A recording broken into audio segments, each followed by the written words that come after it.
Hi guys, Maverick Veteran here. A little bit of an update on EU Defence Union or military unification. Both the same thing, really. Yesterday, the Secretary of State for Defence, Ben Wallace, was at a conference and asking questions or answering questions on defence for a Conservative Today show.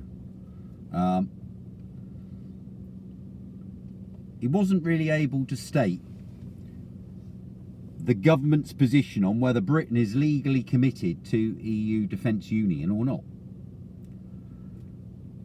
But he was able to suggest that Britain is giving away some of its sovereignty by assisting NATO Article 5 in supporting other countries in mutual self-defence.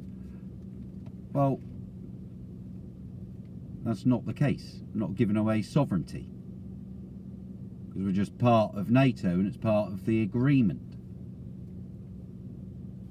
Now, clearly Ben Wallace doesn't know enough about EU Defence Union to give a definitive answer to the question that we've been asking all this week, which is, are we in or out of EU Defence Union or military unification?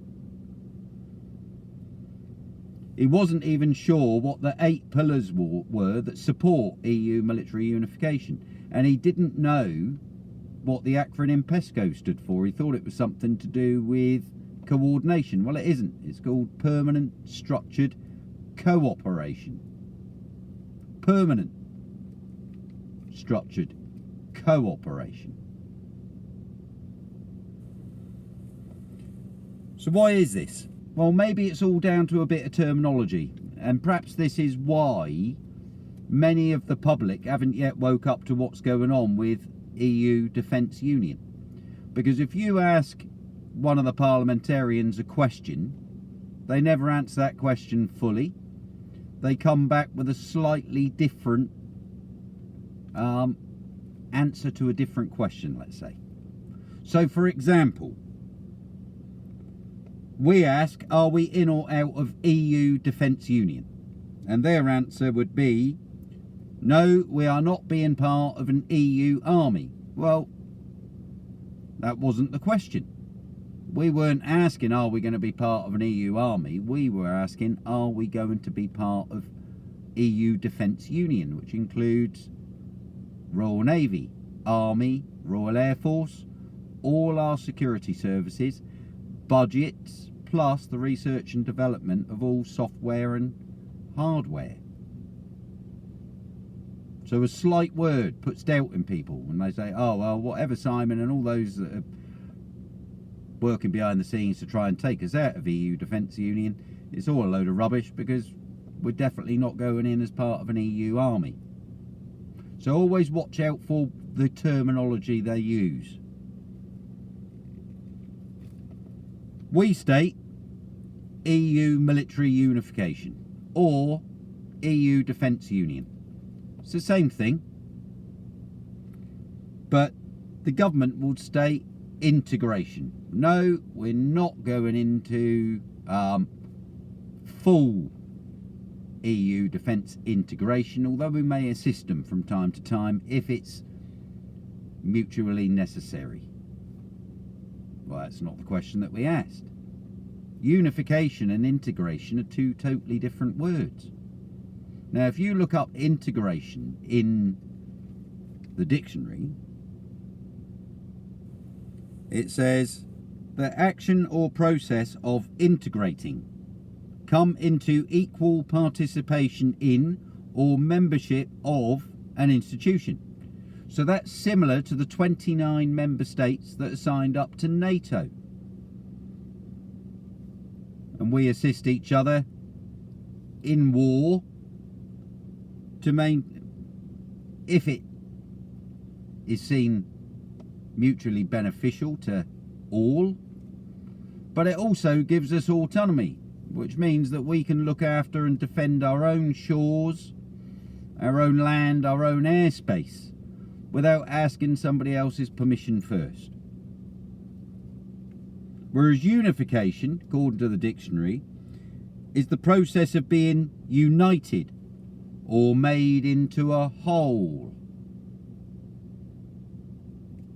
So in the case of EU Defence Union, that means with single point command and control of everything, including budgets, research, development of software and hardware.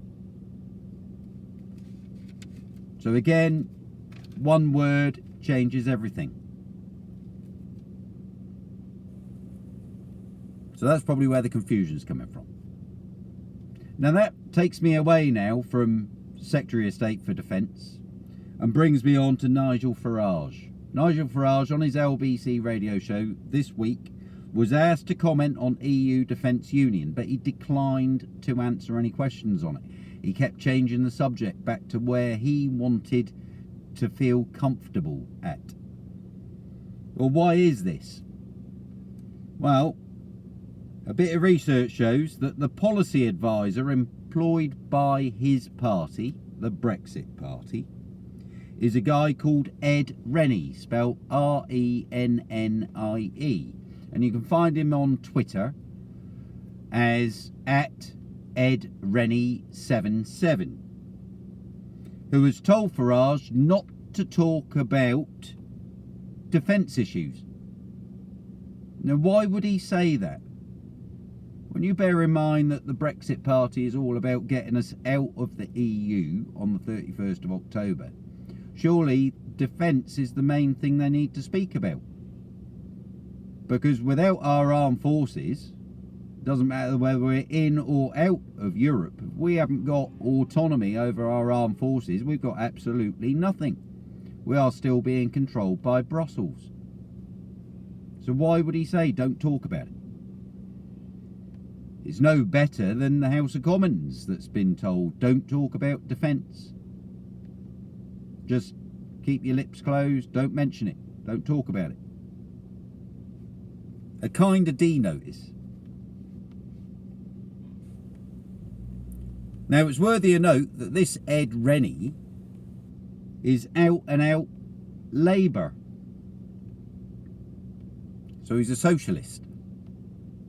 Now why would the Brexit Party employ a socialist to advise on any kind of policy when Nigel Farage is a self-confessed Tory? Doesn't make any sense to me.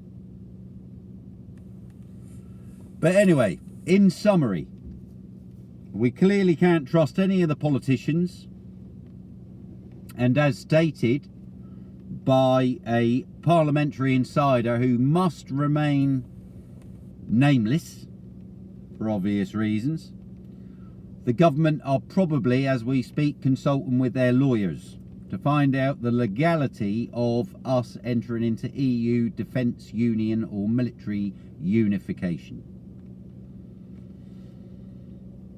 By us asking them this past week to give us a straight answer on are we in or out of EU Defence Union, the government has been put on the back foot and they've in effect been torpedoed and are taken on water and are listing to port. So what we need to do now is keep up the pressure on our MPs to broach the subject of EU military union or defence unification, call it what you will, as long as it's not integration and it's not EU army, before the government sinks completely beneath the waves and takes our country, our nation, with her. Thanks for listening. This call sign is out.